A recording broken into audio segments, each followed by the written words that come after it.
What's up, y'all? Welcome back. Welcome back. Today, we're here to talk about Ulysses. Let's get it. Favorite reader, that's who you are. Traveling near, traveling far. Through every chapter, you're the star. Favorite reader, that's who you are. Okay, I just finished episode 14 of Ulysses, and this was definitely an episode. Let me tell you something. There's conversation online about if audiobooks should or shouldn't count as reading. Is if ebooks should or should not be counted as reading. Is reading on your phone should or shouldn't be counted. Is this considered reading? Is that considered reading? What the conversation should be is what I just did during episode 14. Is that considered reading? Because I looked at words consecutively in totality in episode 14. I looked at each word consecutively and I took it in, but I have no idea. I had no idea what I was reading. I is it reading? I looked at the words consecutively and I was just like, what is going on? What is going on? So then I reread it. I waited a couple days and I reread episode 14 and I still was like, I'm the problem. It's gotta be me. I have no idea. Like I got the basics. I got the basics. I'm gonna talk about it in a minute. But I knew it was more to it because I'm like, there's something going on here and I just don't know what it is. I literally had no clue what the underlying thing was. But before I tell you what it is, the good thing about this book is when I was confused, when I had no idea what I was reading, when I didn't know what was going on, the good thing is I could appreciate the structure and I could appreciate the words. And these sentences were like just so extravagant. I could appreciate seeing that on a page and just the word choice and just the language used when I had no clue what was going on. So when in doubt, there was still something that I could grab onto to carry me through to the end of this episode. On the surface, our main character, Bloom, is at a maternity hospital and he is there while somebody is about to give birth. They're going through the birthing process. And then I knew that at some point, our other main character, who, was mentioned earlier, Steven, they were in conversation, not just them two, other people too. But this is the episode where we see Steven and Bloom. And I was like, okay, that's cool. And I didn't know anything past that. And I'm like, there's no way that that's what this episode is about. I know I'm missing something. I do. So after rereading it, I still didn't know what I was reading. So then I had to go to my trusty sources and go look at some commentary, go see what Joyce said about this episode himself, go see what like Ulysses scholars were saying about it. And what they gathered from this episode, I never stood a chance of getting that. I didn't even get that in the slightest. But after they said an explanation, I then reread it for the third time. This is the only episode that I read 3 times. I then reread it and I was looking for clues to like get what they were saying. I still really didn't see it. I saw what I think might have been a trace of it. It was beyond me. But what they were saying was that James Joyce was using the birthing process as a parallel to like the new immersion or the new emerging or development or evolution of a language.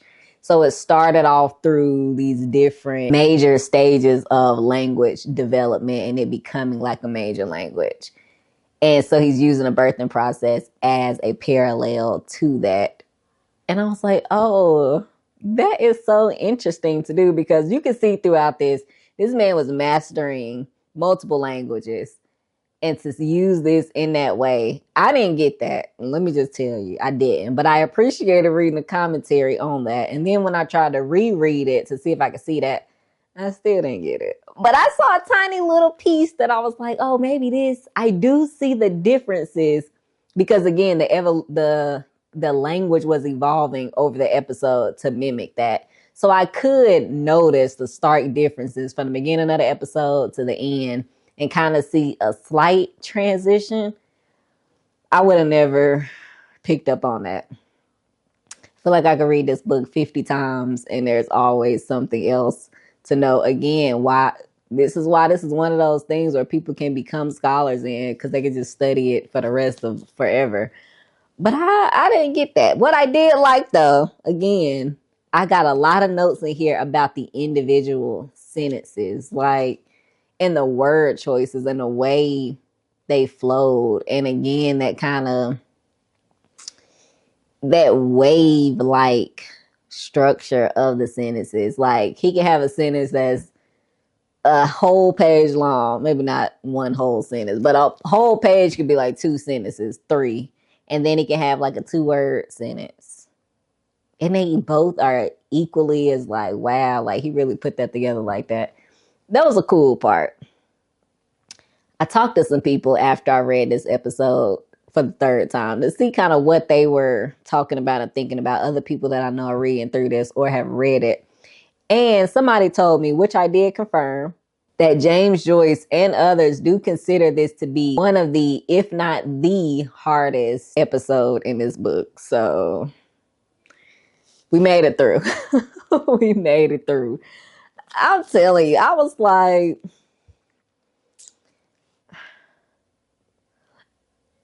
I know I'm missing something. I can see, okay, this baby is about to be born. Okay, they're at a maternity hospital. There's Steven, there's Bloom. But like, what is actually going on? What does this word mean? What does this sentence mean? It's above me. I have no idea what this is. But almost all of my notes in that episode was focused on the structure, the way that the words were laid out on the page, the devices used, the word choice, the mastery of language again. And I didn't even know what he was doing with language behind the scenes. And I could just see, like, wow, that shit is so interesting. It's so creative. The way that he plays with language, the way that he, like, makes up words in a lot of ways, the way that he brings in multiple languages to kind of drive the point home. It's just very interesting to me. So we got through episode 14. Okay, now hopefully 15 is a little smoother because I was like, what's going on? What's going on? This man be writing. He really is like, look, you're not getting nothing easy. Work for this. But yeah, that was that episode. I read it 3 times. I was supposed to record this like a week ago, but I was like, I need more time because I have nothing to say about this. So there we go. That's what I got to say about it. I was confused. I read it 3 times. It's the only one I've read 3 times so far. And I still felt like I could probably read it again. But, I'm going to keep moving on. We're going to see. You're going to see what's next. If you've read that episode, let me know what you think. And then this is the episode coming off from like the beach scene where it was this very, I don't know, like the way Joyce is playing with even the timing of things is very interesting. I feel like I'm missing stuff there too. Like how the scenes are organized in the way that they are. I feel like there's something there too, some intentionality that I'm also missing just because I don't know what's going on half the time. So I'm thinking that there's something there too. And again, I do have commentaries. There's online commentaries that are highly respected. I don't read a commentary for every single episode. But for this one, I had to. So there's that. That's it for this one. Real quick, because I'm moving on. We're going to say we're done with 14. We're moving on to 15. Hopefully brighter days are ahead. We'll see. But that's it, y'all. Yeah. Let's see y'all on the next one.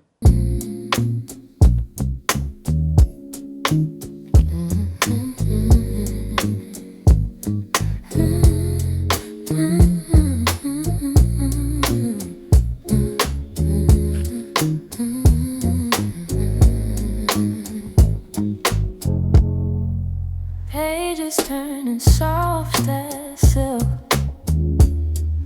Stories flowing like warm milk. A journey starts with every line. Worlds unfold.